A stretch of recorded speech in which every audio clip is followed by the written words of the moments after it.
আজি আমাৰ কেবিনেটত আমি ঘোষণা কৰা আৰু এটা আঁচনি আমি অনুমোদন দিওঁ এইবাৰ যিসকল ল'ৰা ছোৱালীয়ে মেট্ৰিক পৰীক্ষা দিব তেওঁলোকৰ ফৰ্ম ফিল আপ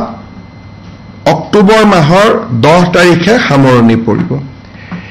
এইবাৰ ফৰ্ম ফিল আপত আমি তেওঁলোকক অনুৰোধ কৰিছো যাতে তেওঁলোকে বেংক একাউণ্ট নম্বৰটো দিয়ে আৰু কেবিনেটে যে অনুমোদন কৰিছে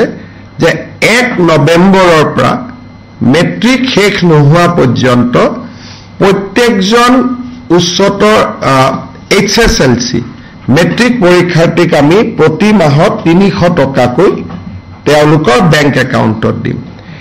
এই টকাখিনি তেওঁলোকে বুকস কিনিব পাৰিব নোটবুকস কিনিব পাৰিব নিউট্ৰিচিয়াছ ফুড ল'ব পাৰিব অৰ্থাৎ 5 লাখ ষ্টুডেণ্টে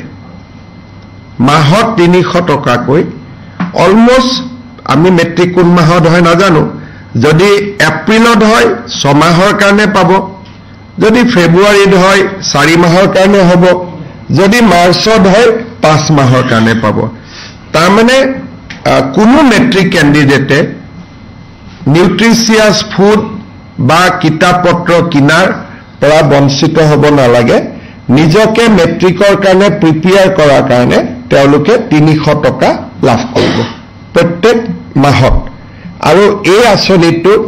1 নৱেম্বৰৰ পৰা কাৰ্যকৰী হ'ব আপোনালোকে হয়তো ভাবিব যে লৰাবিলাকক ফৰ্ম দিব নহয় আমি মেট্ৰিকৰ ফৰ্ম ফিল আপতে